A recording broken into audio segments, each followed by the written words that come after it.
लोग क्या करते थे, उसने जहां से निकलना था, अगर ये परछाई जा रही है, उनको पता था, वो बीमारों को ऐसे रख देते थे।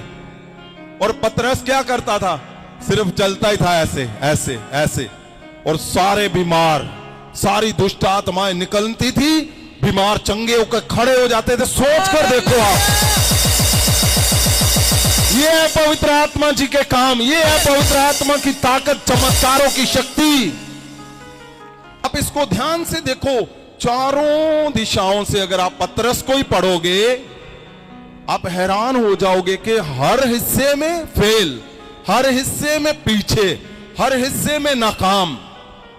लेकिन जब पवित्र आत्मा जी उतरे, पवित्र आत्मा की शक्ति को उसने पाया, तो सबसे पहले जो लिखा हुआ है एबिलिटी, काबिल, उसने उसके योग्य कर दिया। पवित्र आत्मा योग्य करता है आपको, आप भला कुछ भी नहीं करने के काबिल। पतरस को काबिल कर दिया, और कहां तक कर दिया, एक वो इंसान जो भाग रहा है, घर पे चला गया, छोड़ गया, मछली पकड़ने चला गया, इनकार कर दिया। अब क्या हो रहा है, पवित्र आत्मा के उतरने के बाद उसकी परछाई ही, उसको छूना तो बड़ी दूर की बात हो गई। अब क्या है लिखा कि उसकी परछाई पड़ती थी। लोग क्या करते थे, उसने जहां से निकलना था, अगर ये परछाई जा रही है, उनको पता था, वो बीमारों को ऐसे रख देते थे। और पतरस क्या करता था, सिर्फ चलता ही था ऐसे ऐसे ऐसे, और सारे बीमार, सारी दुष्ट आत्माएं निकलती थी, बीमार चंगे होकर खड़े हो जाते थे। सोच कर देखो आप, ये है पवित्र आत्मा जी के काम, ये है पवित्र आत्मा की ताकत, चमत्कारों की शक्ति। एक वो इंसान जो कुछ नहीं है, पवित्र आत्मा जब उतरता है तो तुम्हारे प्रभाव बदल के रख देता है। वो एक प्रभाव था कि ना परिवार में पास है, ना मिनिस्ट्री में पास है, ना किसी रिश्ते में पास है। जब पवित्र आत्मा की शक्ति को पाया, तो वो तो उसका प्रभाव तो बोलो ही बोलो, उसके हाथ लगाने से मुर्दे जिंदा हो रहे हैं। उसकी परछाई पड़ते ही लोग आनंद मना रहे हैं कि उसकी परछाई पड़ जाए, बस सिर्फ परछाई।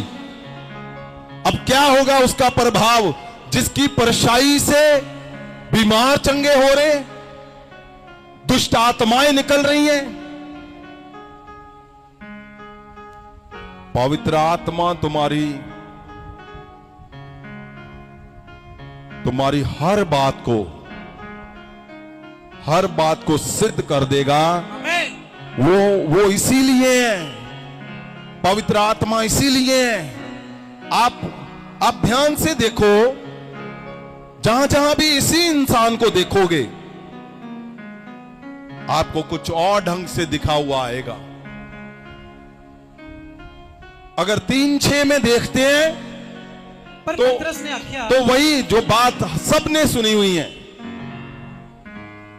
कि एक लंगड़ा बैठा था वहां पे, और क्या किया पतरस ने, क्या लिखा है, पर पतरस ने आख्या, सोना ते चांदी मेरे कोल है नहीं, हाँ, पर जो मेरे कोल है सो मैं तेनू दिंदा हां। यीशु मसीह नासरी दे नाम नाल तुर फिर। ऐसा तो उसने ओदा सज्जा हाथ फड़ के ਉਹਨੂੰ उठाया। उसे वेले ਉਹਦੇ ਪੈਰਾਂ ਅਤੇ ਗਿੱਟਿਆਂ ਵਿੱਚ जान आ गई। ये 40 साल का लंगड़ा था, और उसने क्या कहा पतरस ने, सोना चांदी मेरे कोल नहीं है। मैं बोलता हूं जो होना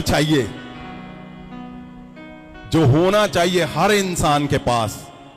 सोना चांदी किसी काम का नहीं है। और सोचो, जिसका 40 साल का लंगड़ा बेटा तुम खड़ा कर दोगे, तो क्या सोने चांदी पीछे रह जाएंगे? हैं? तुम खड़े करते जाओ लंगड़ों को, 40 साल के लंगड़ों को, मुर्दों को, तुम्हारी परेशानियों से बड़े बड़े मिरेकल हो रहे हैं, पवित्र आत्मा के काम तुम्हारे जीवन से दिख रहे हैं, तो सोने चांदी की ओर मत देखना। तुम लोगों को बनाओगे, वो सोने चांदी को पैदा करने वाले बना दोगे तुम। पवित्र आत्मा की शक्ति, पवित्र आत्मा जी के प्रभाव आप चेलों के ऊपर जब उतरे, तभी उनके जीवन बदल गए, तभी उनके जीवन में वो बदलाव आया। अपनी ताकत से, दिमाग से, शक्ति से वो नहीं चल पाए। आज इंसान दुविधा में पता क्यों है? उसको क्यों नहीं समझ आ रहा ये? क्योंकि उसकी आदतें, उसका जो पिछले हफ्ते हमने बोला था कि परमेश्वर की आज्ञाओं का पालन करना,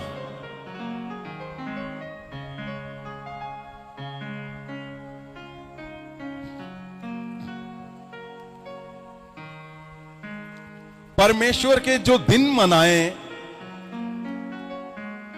हमारे सारे परिवार पूरी दुनिया में जितने हैं सारे आनंद में। और सुनो मेरी बात, मैं आपको ऐसी गवाहियां यहां पे बोल ही नहीं सकता कि इतना बड़ा जबरदस्त काम हुआ हर एक के जीवन में, फाइनेंशियली, फिजिकली, मिरेकली। क्यों? क्योंकि आपको उसके वचनों पे चलना है, उसकी आज्ञाओं का पालन करना है। पवित्र आत्मा जब उतरेगा, वो अपनी शक्ति को दिखाएगा, परमेश्वर के हर एक हिस्से को पूरा करेगा।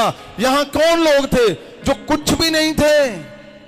आप देखो, ध्यान से पढ़ो, एक ही पल में परमेश्वर ने उनको मिरेकल से भरा। उनको कहा तुम जिसके पाप माफ करोगे हो जाएंगे, और वो कहां चले गए? मछली पकड़ने चले गए।